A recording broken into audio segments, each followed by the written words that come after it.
So today I'm going to talk about the hydrology of ungauged catchments. So actually it will be the main part of my talk, but I will also talk about a couple of other things that are around modeling. And we will have a workshop for the second block of this afternoon, in which we are going to do some hydrological modeling with some R packages. So this presentation was actually mainly prepared by my colleague Vasquez and Andreasian, and I adapted it to the workshop of today. So basically, what are we doing at IRSTEA? So we are a team of hydrologists, and we do a lot of hydrological modeling. That means that we are trying to improve our models and to quantify, and of course to try to reduce some modeling uncertainties. So we have a long experience of developing some models to do that. So when I talk about hydrological modeling here, I'm talking about rainfall runoff models. It means that we are interested in discharge simulation for many applications. So basically, we try to transform the catchment information with the model into discharge. So some of our main research questions are how to represent a catchment in an efficient way and how to adapt models for specific conditions. So we saw previously with the first talk that the reality is very complex. Which means that water can come from many paths, but representing everything in a model may not be that efficient. So we are trying to find a compromise between efficiency and, let's say, physically based of the model. So this is our main model, GR4J, which is now a well-known model. So it is basically a 4-parameter model with a daily time step. So the J stands for daily in French. So it's part of a family of models that we developed since '83. So we are talking about catchment scale models based on some reservoirs or buckets. And so here we have 4 parameters to calibrate. And basically, as in many of these types of models, you have a production component and a routing component. And so this is what we have in our models with a production store, 2 unit hydrographs, a routing store, and some intercatchment groundwater flow. So it helps, this term helps to define how the water comes from other basins or goes to other basins in the groundwater. So as you can see, in GR4J, you don't have macro pores defined, you don't have earthworm activities. So you see the very gross simplification of nature, of the truth. But still, we are quite happy with that because it provides useful plot forecast. So it gives us useful information for real case applications.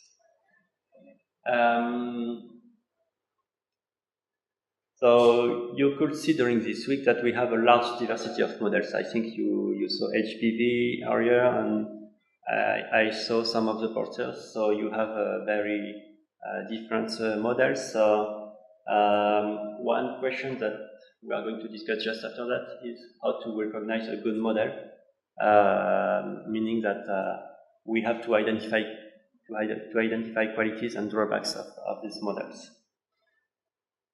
So how did this start?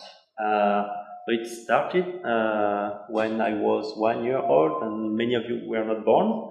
So in '83, Claude Michel, a famous French hydrologist, created one parameter bucket model. So it's a bit little here. So maybe you cannot read, but it's written how to use single parameter conceptual model in hydrology. A simple question. So the two milestones that I show here are the paper from Charles Perrin in 2003 with the GR4J model, and more recently a paper in which we define the R package, in which we provide actually a long list of models that we developed in the team. So to go into more details, so we have a longer history on this web page. But here is the history of how these models were developed. It involves many people in our team. But the start was from Claude Michel, who in the 80s simplified the correct model. So it was a 9-parameter model. He simplified it to obtain a model with fewer parameters and similar performance, because it's good to remove parameters for many reasons, but if you decrease too much the performance, that may not be a good solution. So one of the important issues that we want to consider when we do this kind of exercises in our team is that we want to limitate the number of parameters. You may know that when you have many parameters in a model to calibrate, you may have what we call equifinality. It means that several parameter sets will have the same performance in terms of discharge, but in very different ways. So it may not matter when you calibrate the model because you only care about the performance, but when you want to apply it on real case applications, which means unknown conditions in many cases, you may have some parameter sets that are better transferable than other ones. So in order to limitate the equifinality issues, one of the goals of these developments are to keep very simple models with few parameters. But still, if the model is not perfect, you might want to improve it with potentially more parameters. So in 89, Eddie Jatno and Michel improved it by modifying the production function and by adding a subparameter, which is a unit, the time constant of the unit hydrographs. So here we have the GR3 parameter, the GR3 model, sorry, with 3 parameters, which was tested on more than 100 catchments. So this is also one of the specificities of this approach, because we try to have a model that is applicable to many basins, to have a very generalized structure. So in 1999 and 1995, Nascimento introduced a 4th parameter. So it was about the groundwater exchanges. And so this GR4 model was tested on more than 100 catchments. And then later on, with water scarcity issues, our team tried to develop models that perform better for low flow conditions. So in 2 PhD theses from Lemoine and Pushpalata, we came to a GR5 and GR6 model with improved groundwater, with improved low flow simulation. So especially with GR5J, we allowed for exchanges between catchments that could change over the year. And Pushpalata added an exponential reservoir for the low flow simulation. So what we have now is so this paper from Perrin that is cited many times. And the package that you are partly going to play with during the afternoon, that is used in many countries in the world. We don't have all the countries here because with the way we distribute the package now, we don't have contacts anymore of the people who download the package. But 1 year ago, that's what we had. So we have some people from Russia. Maybe they are in the room, maybe not. But I hope that we'll have more in the future. Okay, so actually we like our models because we find them quite good. But I would like to ask you now, since you are now quite good hydrologists because of this week of workshop. So according to you, what is a good model? Do you have any qualities of the models that you would use to define a good model? The floor is yours now.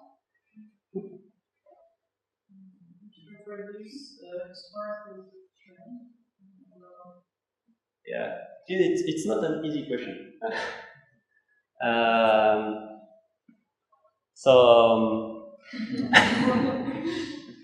We have some game. Now, actually, my first proposition is that a good model is one that is considered good by experts. Yeah, that's not a stupid proposition. So we have this kind of test. So we ask expert A, say 9, expert B, say 9, and C and D say the same. So that doesn't help. Do they fight it if there's a consequence? Let the best win, the strongest. Yeah, we could do that. But actually, it's not very good to fight in contractors. So actually, we did it in another way. So we asked the expert in 2011 during an IHS conference. I think it was in Australia. So we did this kind of test. We showed some hydrographs to people, to experts. So it was a blind test. So they didn't know which model, which data they had. And on these plots, we provided observed data and simulations from two models, model A, model B. And we asked a couple of questions, which are here. First question was, which model provides the best simulation here? A, B, they are equivalent. So maybe let's do a test. So you have in black the observation, in red model A, in blue model B.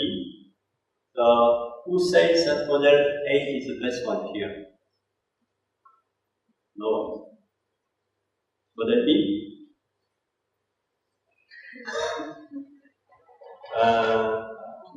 Two hands. And equivalent? What would be the score? There is no score. Just which model provides the best simulation? So it depends somehow on you. Do you care about high flows, low flows, water balance? So that was the way they asked this question. So from the small world I did here, equivalence was the main answer.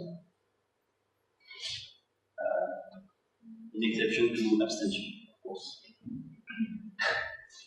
And then they asked a second question: how would you rate the best simulation? And they had a complete scale of performance. So they did that for many events, for many selections of flows. And so they had 150 hydrologists in the room for this test. So they had to compare the streamflow simulations into relative terms and the quality of models in terms of absolute terms. This is what we have here. This is relative and absolute. And conclusions were that there is no universal conclusion, unfortunately. So no agreement among hydrologists, no agreement between numerical criteria, and also between numerical criteria and expert judgment. So maybe we should have to add on the fight, as we suggested. Maybe we have had the best model in the end. But results from this test was that there is no universal conclusion. So if you want to know more, there is a paper about that. So I have a second proposition. A good model is one that can be used in extrapolation. Why do I propose that? Because reproducing discharge that you already know is not that useful. You want to apply models to something more. Future conditions, past conditions for which you didn't have any measurements, or an area where you don't have a station. So what you want to do is to extrapolate your present knowledge. So in some cases it's quite easy to extrapolate. So if you have this piece of building here, you guess that it should have this shape. But for hydrology, it's most of the case not that easy. So for many applications, we have information about the medium range of whatever discharge, for example, but we are interested in extremes. So especially for very high flows, you cannot have measurements of discharge. So what we did was in 2013 another workshop experiment.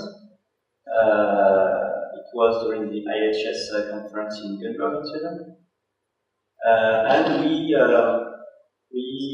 tried to make modelers apply their models on a common dataset with changes. I will say a bit more about this just after. So in 2013 we had Professor Solomati and Kutsulis present. They participated into this workshop, but also Dr.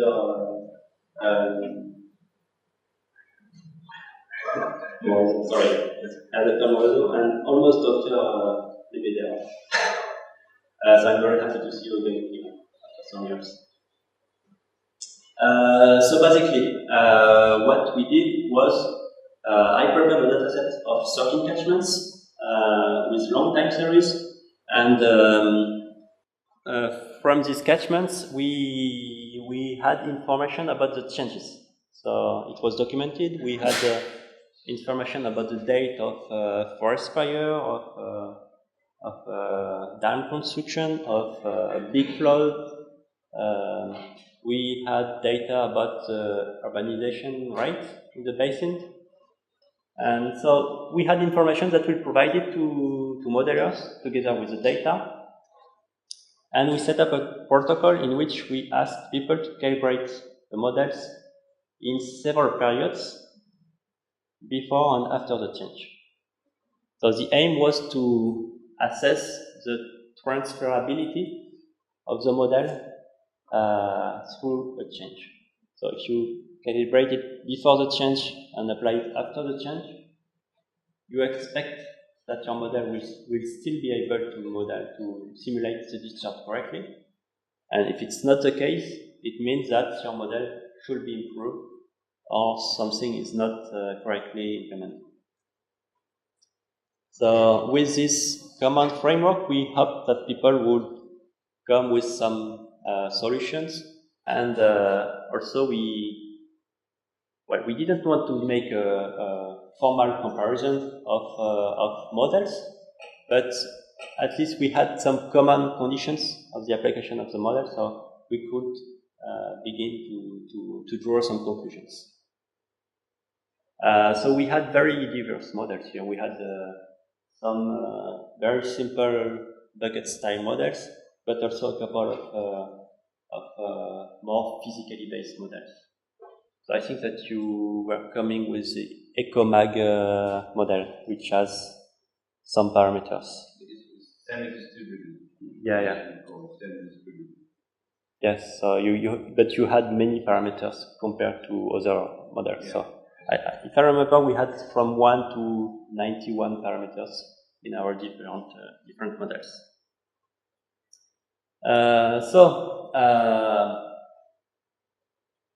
The goal was to have people crash testing their models. So confronting the models to very extreme conditions. So that was a success because we had many people playing the game, let's say. So even people with models that are very complicated to calibrate.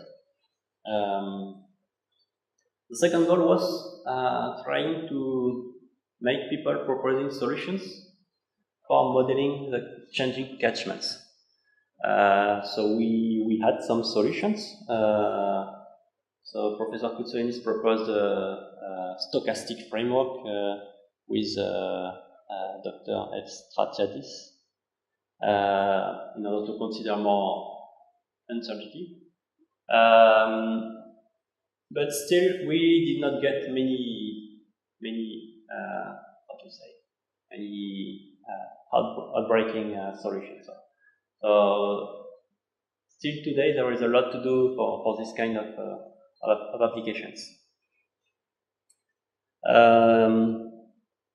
I want to insist on the fact that not only absolute model performance, but also robustness of models should be evaluated. So it's good to have a model that reproduces well discharge on a very well-known period, but especially when you want to do impact studies under changing conditions, you must assess the robustness. It means that you must place your model into a condition where climate conditions are changing, some information are missing, and you have to assess if the model is still working well.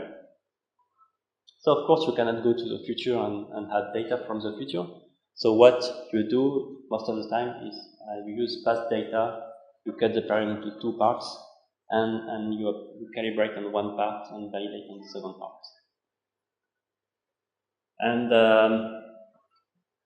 I would say also this last sentence, because I've seen it in many works, I do not trust too much hydrological projections made with only one model or calibration scheme.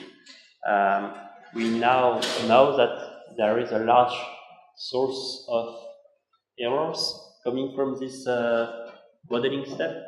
So of course, climate scenarios are full of large uncertainties, and some say that we should not use that. But when we use that, we should not consider that our models are perfect.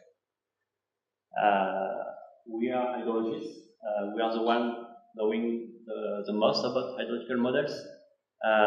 So let's be honest and consider that our models are not perfect. And so let's try to consider this part of the uncertainty. A few words about calibration of hydrological models. So my colleague put this picture of a complex thing. Maybe you recognize it, because I don't know what it is. This is a musical synthesizer, analog synthesizer.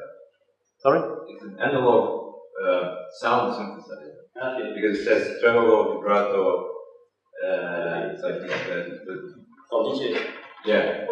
Okay. So this is basically what you can get when you have a too complex hydrological model. I don't know how they do this issue. Well, for me, calibration is like swimming. You have two people here, not exactly the same size. You have your logs model with some dimensions, over the shoulders, and so on. So all these lengths are the parameters of your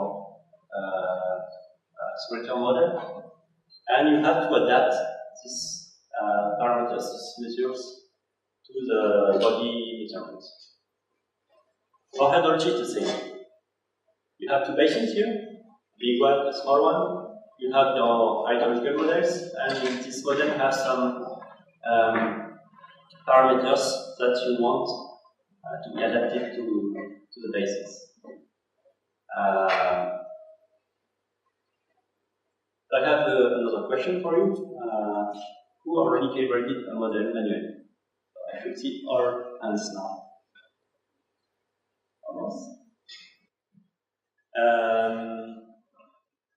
I want to propose a small exercise from a volunteer right now for calibrating a hydrological model. So, how would you like to come and calibrate a simple model?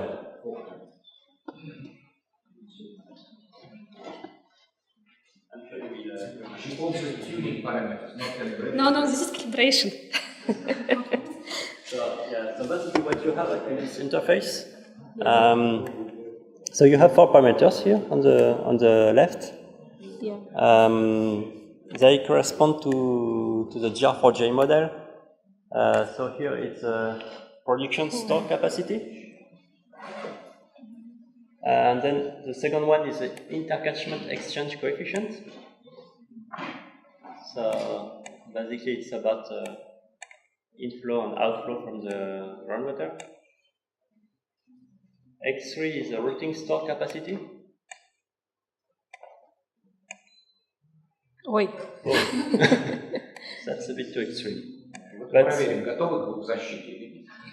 No, it's different task. And X4 is for the unit hydrograph time constant. So how many days you have in the unit hydrograph.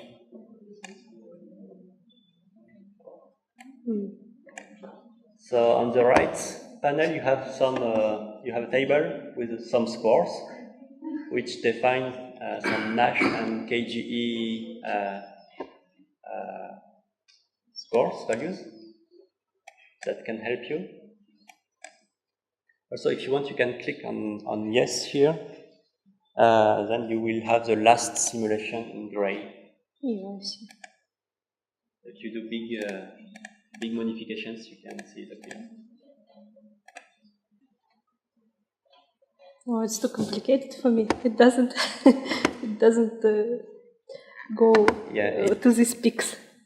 It does not seem to work very well. Yeah, it doesn't. But do you think it comes from the model, from data, from... There is a very logical reason for this.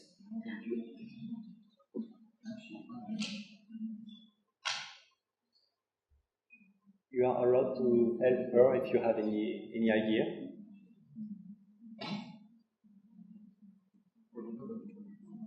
Maybe we can try automatic calibration and see what's the results. Yeah, okay.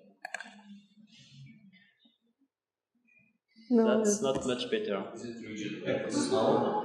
No, is it the right precipitation? Yes. Yeah. There is snow parameters. Yeah. It's snow. Okay. Yeah. So there is some Russian basin and French model. We also have snow in France. We have the Alps. So yes, I think it's a French basin. Yeah. So you have done a small mistake. You have not analyzed the data. because you can see that the peaks, rainfall peaks. So with a simple analysis, you can see that it's not a rain-fed basin. There is impact of snow. So I think you didn't have any talk about snow during the week. No, there was no talk about snow accumulation and melt. Just a little, okay. So yeah, I'm not going to make a talk about it, but yeah, basically here you have accumulation of cold. So you can see that during winter months in January you have almost no discharge, and the peak comes during the spring. So when temperatures grow and go up to 0 degrees, the snowpack is starting to melt, and this is when you have the high flow period. So I have a solution for this small issue. Here we have the snow model. We can activate it, and it's already much better. So I did not describe the snow model before, but it's a 2-parameter snow model, and the most important parameter is a degree day parameter. So it depends on how much degrees above 0 you have in the air, and it defines the speed of the melt. So just by activating this snow model with 2 parameters and default parameters, you have already a much better representation of the discharge seasonal cycle. Yeah. I have a question. Yeah. Can you plot snowpack on the plot? Because here you have only the precipitation, and the daily precipitation in terms of snow does not show the right, let's say, watershed reaction on the precipitation. It's indirect. Oh yes. Yeah. So this is a snowpack here. So you have 5 lines because we divided our lumped basin into 5 altitude bands. So you have more snow on the top and less snow at the bottom of the basin. And you have the temperature here, so it shows very well that it's negative here, and then positive, and so you have the peak after some time of positive temperature. So you were saying that we don't have a very good discharge yet? Yeah? Was that what you were saying? No, I mean, I only want to see the snowpack graph, because the daily precipitation in the winter is not relevant to you're right. Discharge. Yeah. On this graph, you also have the snowfall here. It's not very easy to see on a laptop, but we have some information here. And we also provide the regime and the flow duration curve. So you rank all your discharge observed and simulated, and you plot that in terms of non-exceedance probability. And here you have a very classical QQ plot. So for each day, you plot observed against simulated. So I think that now you are able to better calibrate the model. You can give it a second try. Yeah, maybe somebody would like to try. No, you don't want? Oh. Just maybe somebody is interested. Who is interested? Не понял, кто следующий?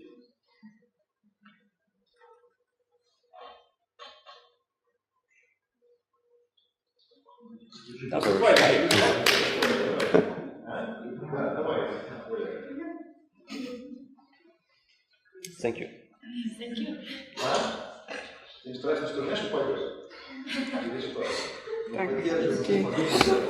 So I should remove this blue one. You can also calibrate the first 4 parameters because now we have some extreme values. Maybe they're not.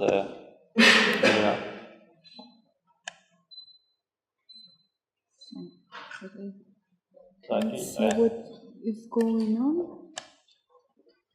So they're here growing a little bit, but there is also time lag. Yeah, it defines how much energy you have in the snowpack. Yeah, weighting coefficient of snowpack almost zero.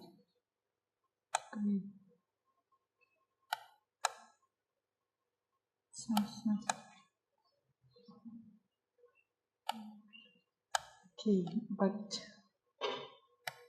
here we go. This doesn't mean a lot. This one.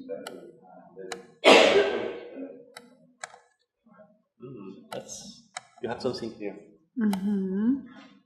Root and store capacity.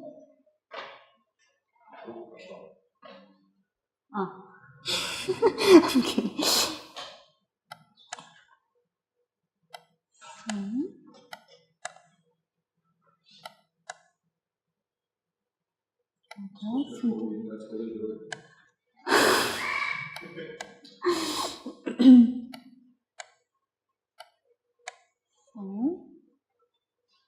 What else?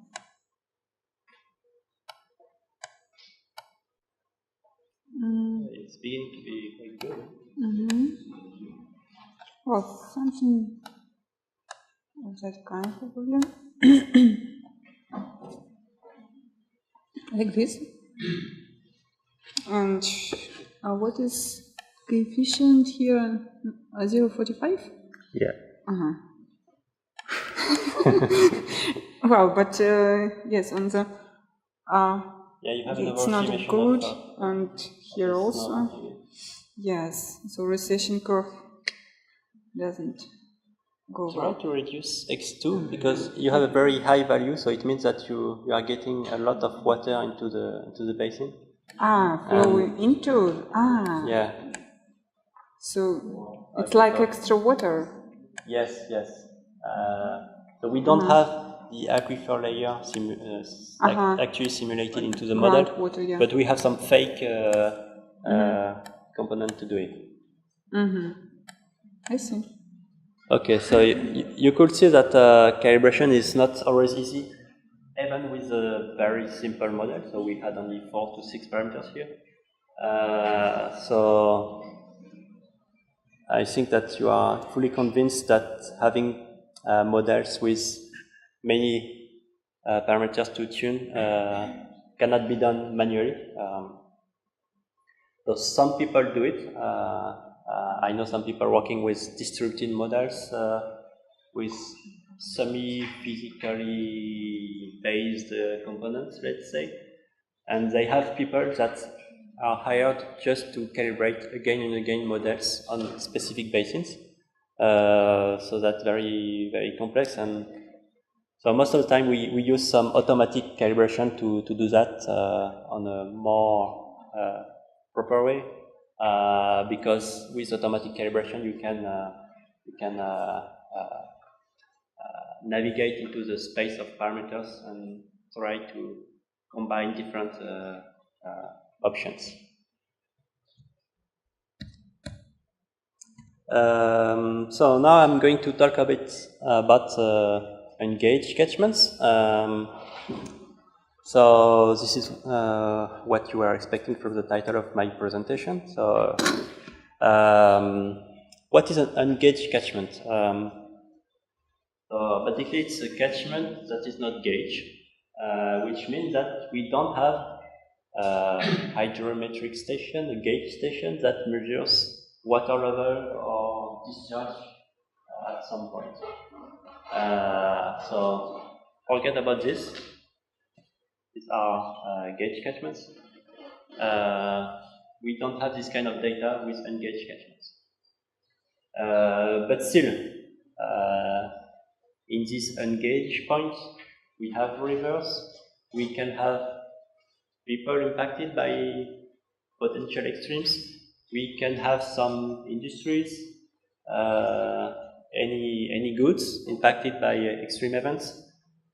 So we may need to do something to be able to know what is happening there. So we may need hydrological models to be applied there. So we don't have any stream flow measurements, but still we have a lot of things. We may know a lot of things in basics. Catchment precipitation, potential evapotranspiration, physical characteristics. So let's have an overlook about what we can get on these catchments. So this is basically precipitation. So here you have a radar. I think it's part of Italy and Slovenia here. You have a radar here, and you can get estimates of spatial rainfall over a large area. So you may know that radar are used a lot now for forecasting of short-term events. One of the advantages of radars are that we can have a spatial vision of precipitation, which is not always the case with meteo gauge stations, because here you only have point data, and in many occasions you don't have point data where the rainfall happens. So if you have a point station every 50 kilometers, you may have a storm passing between the stations, and so it's not seen by the stations, and you don't have it as an input to the hydrological models. Still, radar is not perfect.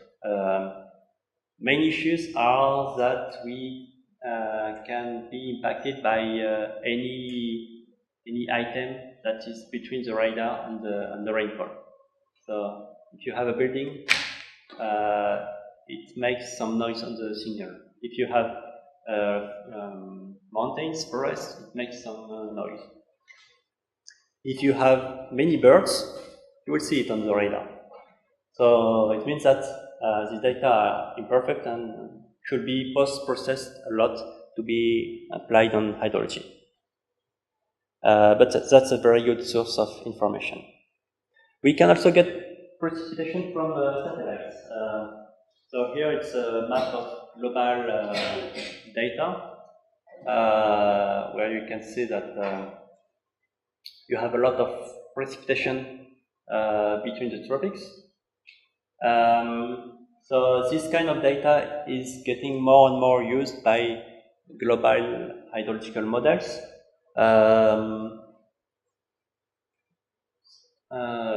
Same as for the radar, they have some deficiencies. The main deficiency is resolution, so spatial and time resolution, but also some bias in the data.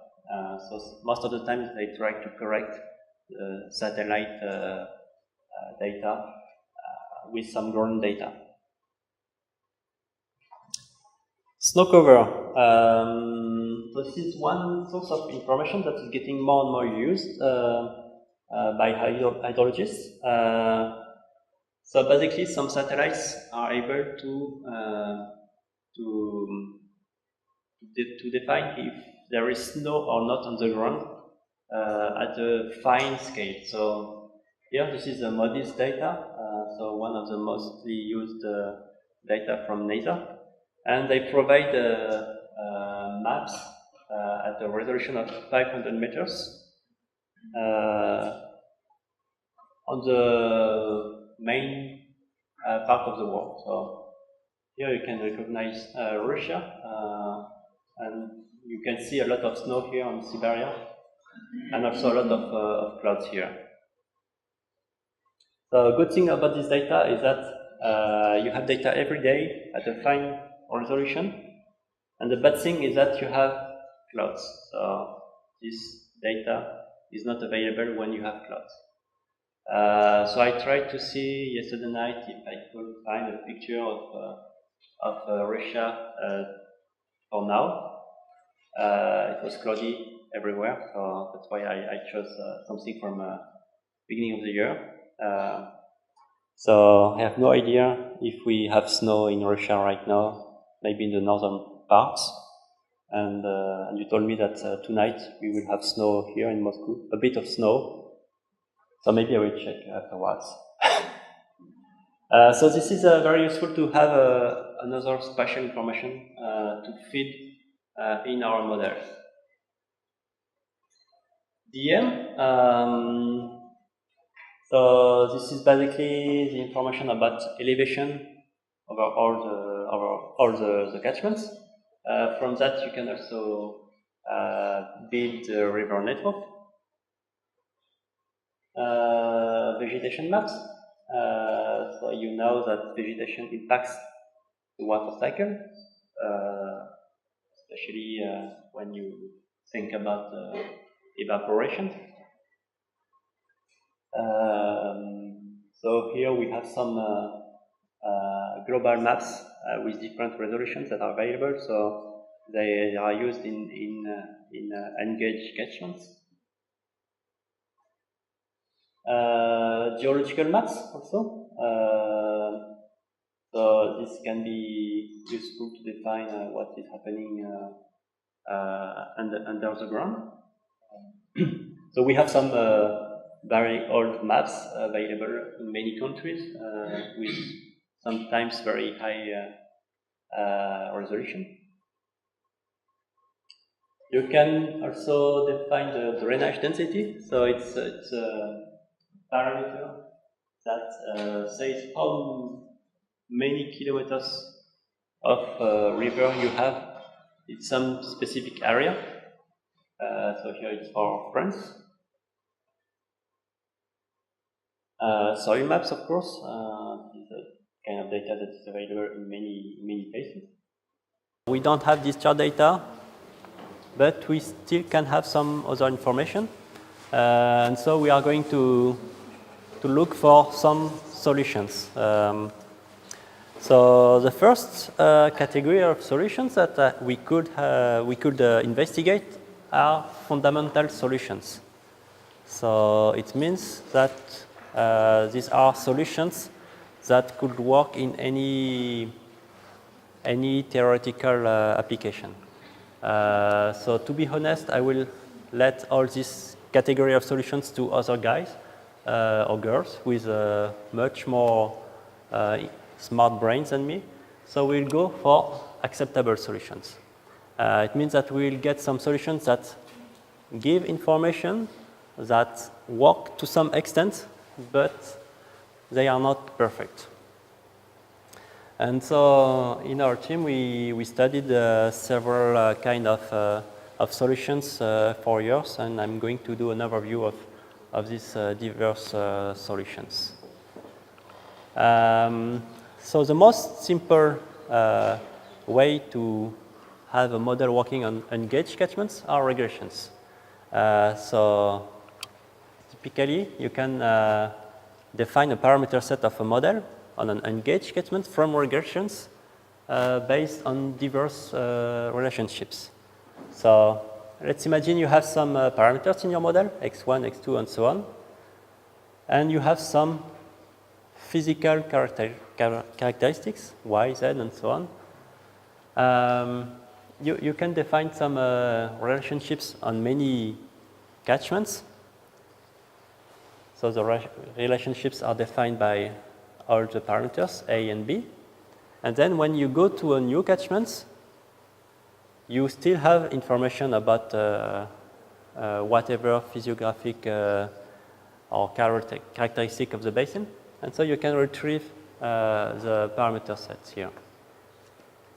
So that's the most simple way to do it. Then you have regional calibration, or what we call group calibration. By this, I mean that we will make some groups of catchments. So we can group them based on physical neighborhood or based on similarity.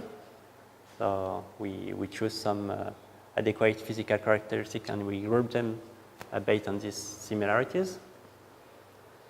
We calibrate this group. So It means that we try parameter sets for every catchments. So I just want to specify here, on these catchments, we have some catchments with data, of course. So some gauge catchments and some ungauged catchments. So we calibrate the gauge catchments of every group. And once you have the parameter set that fits well for one group of catchments, you can transfer the obtained parameter set to ungauged catchments within the same group. And so the assumption behind this is that all the catchments from a same group will behave the same. And so you will get information from gauge catchments to ungauged catchments. And the third solution that I wanted to show here is parameter transfer. Here I'm talking about transfer from neighbors to ungauged catchments. So for this, we first have to define what is neighborhood for this application. So it's the same two categories, so spatial similarity and physical similarity. So the first is in the geographical space, and the second one in the physical space. So now let's imagine you have n catchments here, which are the neighbor of the catchment on which you want to work, but you have no data. So n neighbors to your ungauged catchments. You can calibrate a model on any of these catchments. So for these 4 basins, you will obtain 4 parameter sets. Then you can do simulations from this. So you have your hydrological models, you have your parameters, you have some precipitation and potential evapotranspiration data on your ungauged catchments. And you use this data and the parameter sets, the 4 parameter sets, to produce 4 time series of discharge. So you transferred here the parameter sets of the 4 gauge catchments to the ungauged catchments. So you have your 4 time series of discharge, similarity discharge on the ungauged catchments using parameters from the gauge catchments. And what you can consider as a time series of the ungauged catchments is this average of all time series.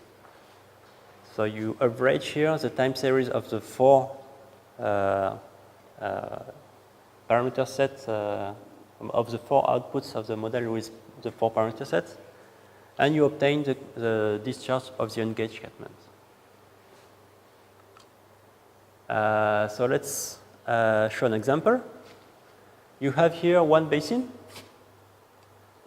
which is ungauged, and around you have selected the 4 gauge catchments that are the closest to your ungauged catchment, so the 4 neighbors. So maybe there are 5. Maybe there are 5, yeah. So you calibrate the models on any of these catchments. You obtain simulations on your ungauged catchment. You perform the average, so this is a gray line here. And you can see that from this simulation you have quite an acceptable solution. So here there is a black line somewhere. This is the time series of the ungauged catchments. So it's a fake ungauged catchments. So we have data, but we do as if we didn't have data. So we just cover our eyes and say, okay, I didn't see the solution, and we can still process the exercise. So it's a good way to assess, to evaluate a solution that we want to try for this kind of basins. So one question about this is, did we choose the right solution, the right application here? So we could have done on another way. So here we obtain parameters from neighbors and then simulated flow. But what about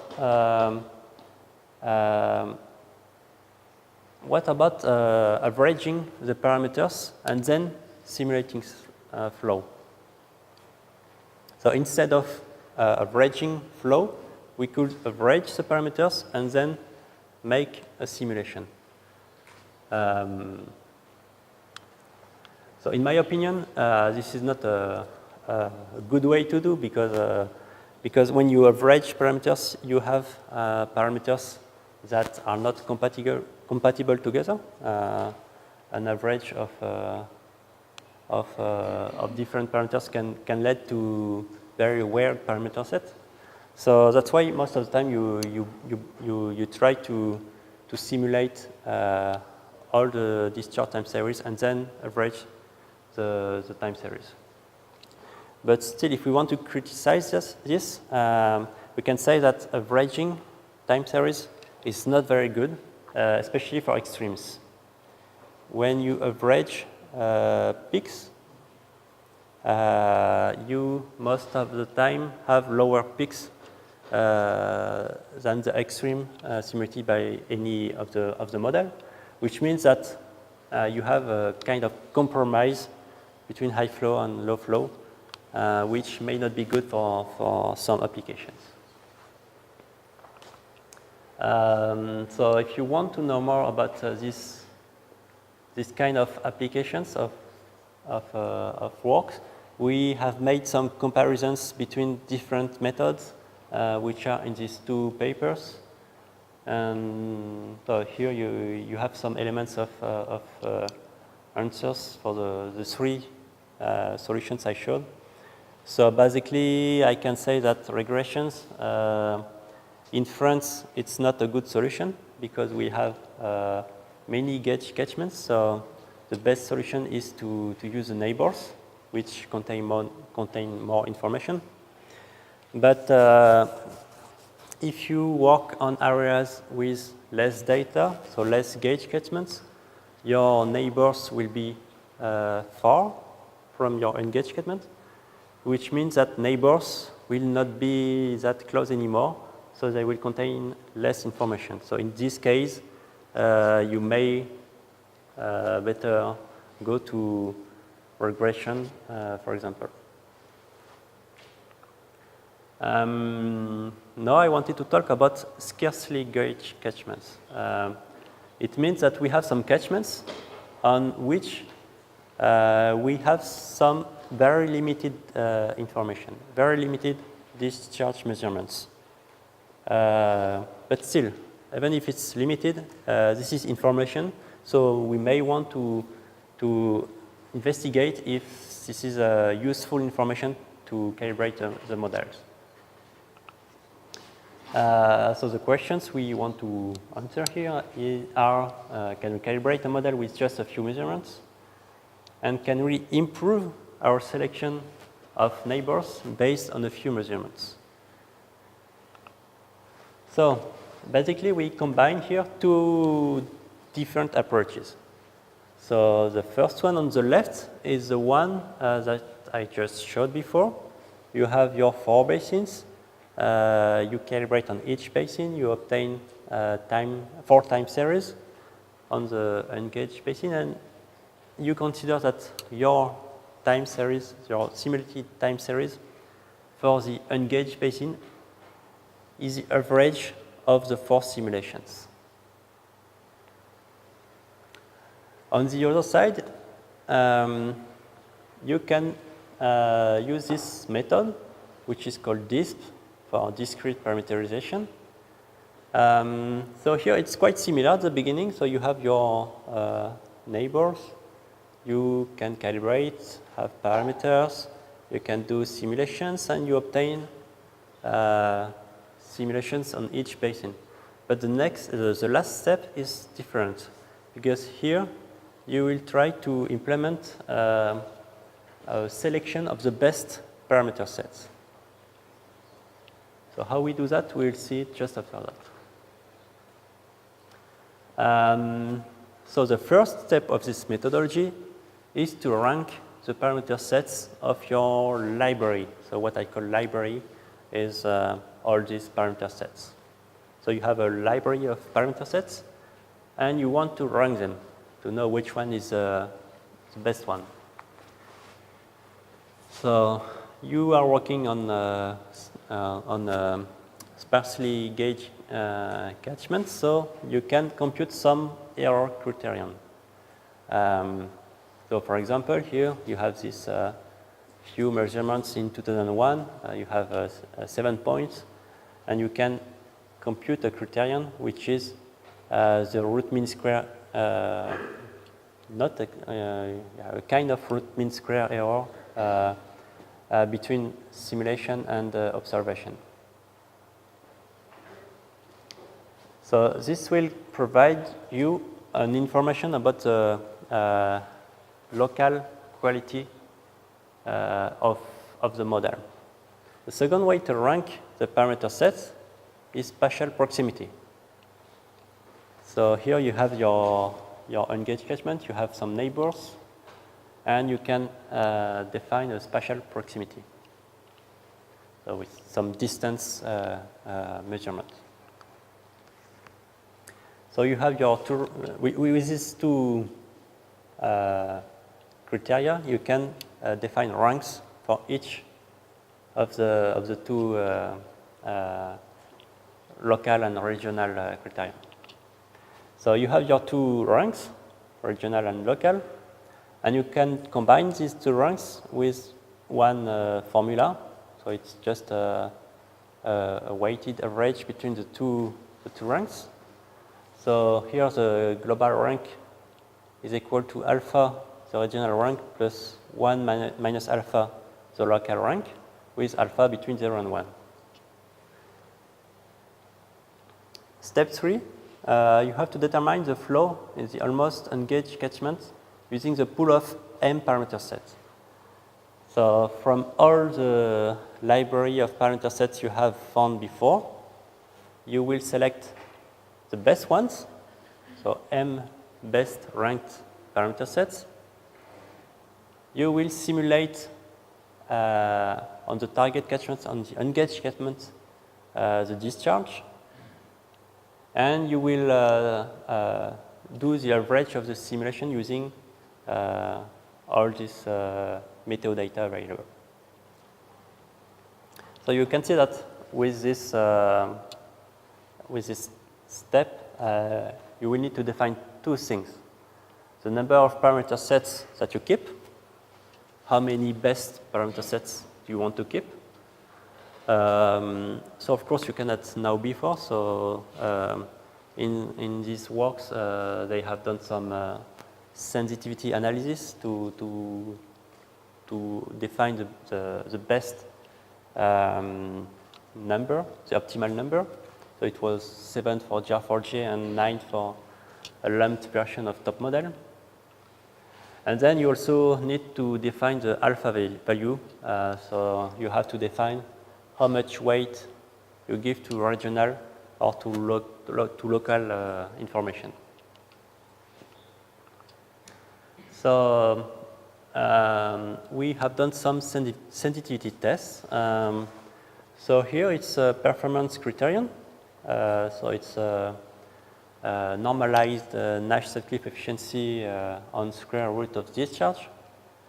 And you have here on the x-axis the alpha values, and you have the evolution of the performance depending on the alpha value when you have n equal 1, which means one observation only to select the best parameters.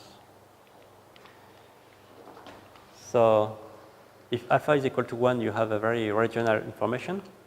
And we have done some tests here with different quantity of information on this sparsely gauged catchment. So you can see that the more measurements you have, the best your performance are, of course. And you can also see that the optimum alpha value is moving depending on how much information you have. So we did some further analysis here. So I'm sorry, it's in French, but here you have the optimal value of alpha against the number of measurements you have. And we just kept here the best alpha for each number of measurements. So it means that with here one stream flow measurement, you need an alpha quite close to 1, and then it decreases, and at some point, around 20, 25, alpha is equal to 0, so it means that you only keep the local information. So I remind you that regional means that you give more weight to neighbors, and local means you give more weight to observations, so the 50 measurements, so you give more weight to discharge measurements. So just to come back to this graph, you can see here for n equal to 1, the optimum was the optimum of alpha was very close to 1, and then at some point you see that the optimum is always close to 0. It's just another way to plot that, to better understand how it's behaving. So of course, then you can build a regression, and so you can define what the value of alpha should be for your specific case study, because you know how many measurements you have. So basically, what is happening? It's another way to plot that. With this kind of methodology, you can plot this graph. So with here the number of stream flow measurements, so from 0 to 50. Here this is the performance, still the same criterion. And you have two references: ungauged performance, fully gauged performance, and you can see that the performance increases little by little. At some point, when you are close to 50 measurements, you can get very close to the optimum performance.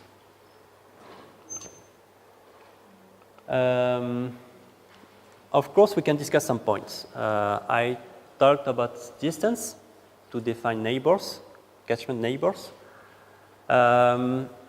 Actually, for catchment, it's not that easy to define distance, because you can define it with the outlet, so distance between outlets. So according to this definition, these two basins are very close, they are neighbors.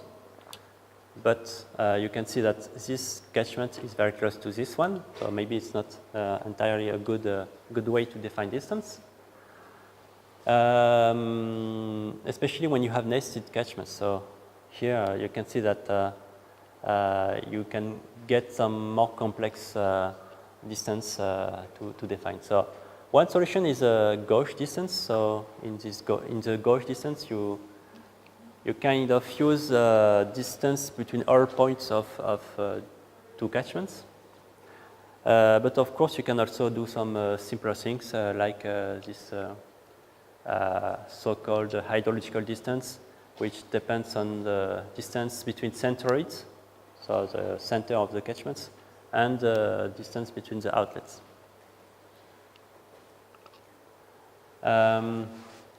So I would like to give some general conclusions about hydrology and ungauged catchments. So the first question is calibration evil?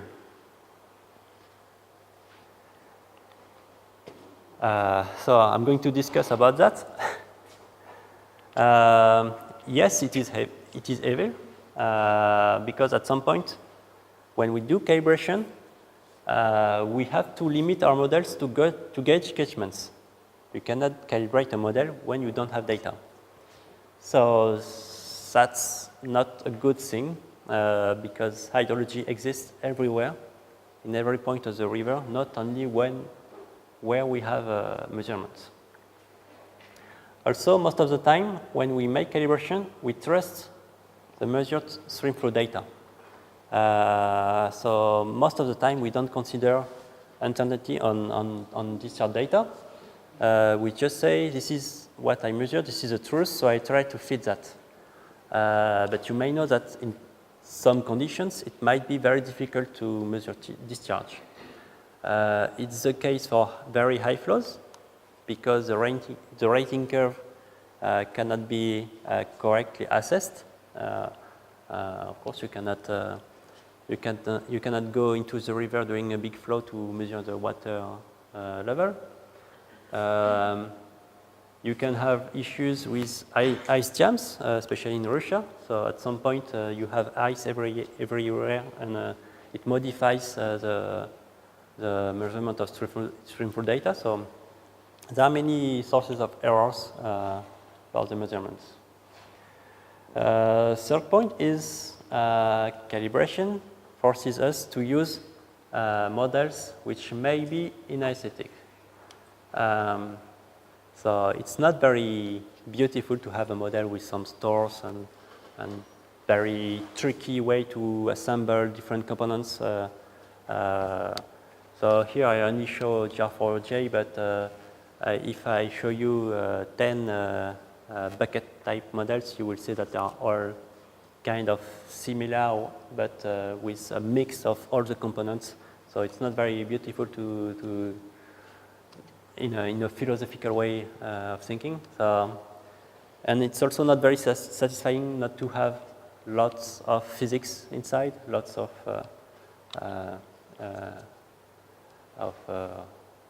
physical processes. And so when you calibrate, you give up the hope that that the model will be truly physical. You are not trying to find parameters that are close to observed physical values, but you try to find the values that give the best performance. And sometimes you obtain, I remember that I think it's James Kirchner who said that in some paper. So you may obtain good performance, but for the bad reasons. It's from, it's a bit, but it was the idea. So it's also linked to the problem of equifinality, where you can have several parameter sets that give the same performance, but in a very different way. So maybe it's working well, but not for good reasons. On the other side, calibration is not evil because it allows us to build models with intermediate complexity. So you are not obliged to have a fully physical model with many complex equations and refined data to put into the model. So you can do much simpler. You can also set up models rapidly to test a hydrological hypothesis. So actually, we did it today. We tried to somehow assess the performance of a rainfall runoff model on a snowy basin without the snow component. And quite easily, we can see that it doesn't work. So if we add a very simple snow model, it works. So that's a good way to test a simple hypothesis. Of course, we can do validation of the model. So this is what we call the split sample test.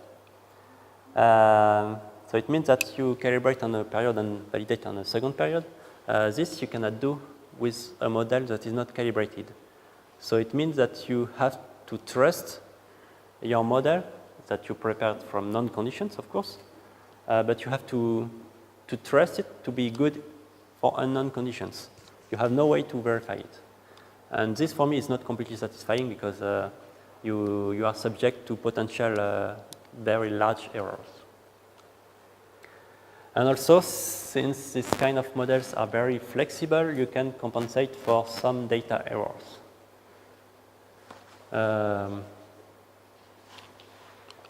Okay. So here, well, this is from Vasken. You will recognize the style of this kind of citations. Oversimplifications progressively corrected in subsequent development are the only means towards conceptual mastery of nature. And here, this one is a bit funny, but not that wrong. If a contemplative person jumps into the water, he will not attempt to swim. He will first try to understand water, and he will drown. So I think that the parallel is between how we do hydrology. Do we try to understand everything? Do we want to wait to understand everything in a basin before applying a model? I would say no, because we have some stakes, important stakes, regarding flows, water resources, droughts, and many risks linked to hydrology. So we have to implement models, simplified models, calibrated models before knowing everything on the basins. And the last discussion about this, so is calibration evil? Yes, in principle, yes, because calibration allows us to reach good performance, but its absence will very likely allow us to reach. I just wanted to finish with some perspectives. So I wanted to highlight several challenges for simulations on ungauged basins. The first one is that most of the standard descriptors that we use have a poorly explanatory power. So in terms of hydrological behavior, so most of the time we use a surface area, we use some slope in the basin. So this is like considering that they only describe the facade of the catchment. So the facade is only the front part of a building. So this is what we know, but all the rest of the building we don't know it. And this is the same for basins. So we should go to more integrated descriptors, if possible non-dimensional descriptors, that could provide information about different things, so heterogeneity of the catchment, connectivity and spatial organization, underground characteristics, temporal variability. So it may be done with some distributions of descriptors.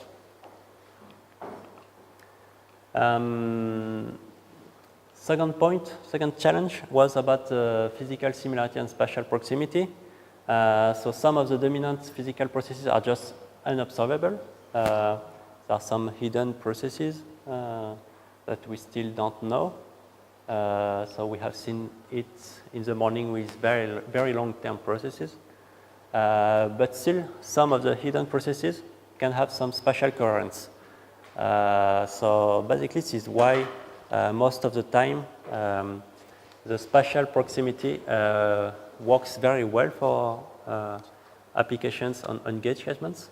This is because you also have some spatial coherence. So of course you have spatial coherence on meteorology, but also on the behavior of the basins. So progressing our knowledge of these unknown processes, hidden processes, could help us to improve the efficiency of regionalization methods. So to identify the most relevant donors. not all neighbors are good neighbors. We have some very toxic neighbors. So since we use neighbors to transfer information most of the time, we can have some, let's say, rotten apples who give us toxic information. So these outliers, so these basins that are outside of the typical range, are not obvious to identify, but if you use them, you decrease the performance of your regionalization method. So better identifying the outliers would improve the performance of these methods. Challenge 4, about the evaluation of all the regionalization approaches. So you have seen that for calibration of models, we try to propose a protocol, so how to do it everybody on the same way. That's not easy to set up, but we think that if we agree on a common framework, so about the procedures, the criteria we use, to assess the value of all the methods, we could progress much better altogether. So for this, we of course need some large data sets, because an application on only one basin will not tell us what is the best method to apply. So we need more basins. And also we need a data set that spans over the largest possible diversity in hydrological solutions. So if you only have snowy basins, you will not be able to transfer a methodology to non-snowy basins, for example. So by doing that, we have to assess, we could assess the sensitivity of regionalization methods in order to reduce the donors to improve the methodology. So we try to investigate a couple of things about that. So what happens when we decrease the density of our network? So in France, we have a very dense network, so we can do some tests. So here we plot the performance on ungauged basins against the density of donors. So this is the number of gauge stations every 10,000 square kilometers. So we randomly remove some stations, and so we can assess how much the methodology deteriorates. Challenge number 5, we still need to keep improving our models. And especially when we improve our models, I think that we should account for regionalization that we could do with these models afterwards. Because when we have some errors, some structural errors in the models, we lower a lot the transferability of parameter sets to other basins. That's why we believe that we need more general model structures to have something transferable to many cases. So as you could see on the development of the models that I showed at the beginning, we like to work on many catchments, many diverse catchments. And this is because we think that generality can improve the models and the applicability of models. And this is also the case for regionalization. If you have methods that perform well on several catchments, you are more confident, and potentially you can improve many more situations. Challenge 6, so we saw that we could include point streamflow measurements on a partly ungauged catchment. So this is quite strange to see that, but today we are able to send satellites around Earth to observe Earth. So if we are able to do that, we should also be able to send a station team, a gauging team, to collect point stream flow measurements. So to collect very limited information. And we show that it can provide useful information to prepare the model, to calibrate the model. So if we can send satellites very far from Earth, we could just send someone 100 kilometers from the institute to collect data.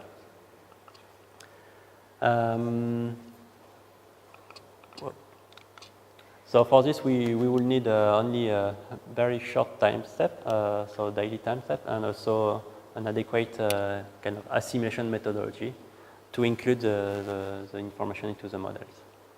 So my last point was the case of distributed models, because I mainly talk about lumped models today, but still we have distributed models, which are not all physically based. So this is an application of the GR model on a semi-distributed way. So we have sub-catchments over all of France, but we don't have so many stations here. So here maybe you see 5,000 small parts on the basin, 5,000 sub-basins, but we have maybe 800 or 1,000 stations over France. So one question is how to find parameters on parts of the catchments that don't have data. And so this is one way we have to work on a lot. Not only because it's a very fun work to do, but also because there are many applications to distributed models, because then you can very finely specify the locations of water withdrawal, dams, and so on. So you can also make some scenarios about possible evolution of land cover, land occupation, and so on. So there are some challenges for finding the right parameters on distributed models. The first one is that even if we design distributed models, we don't want to increase the complexity too much, because then we go back to models with too many parameters, very large difficulties to calibrate. So we don't want that.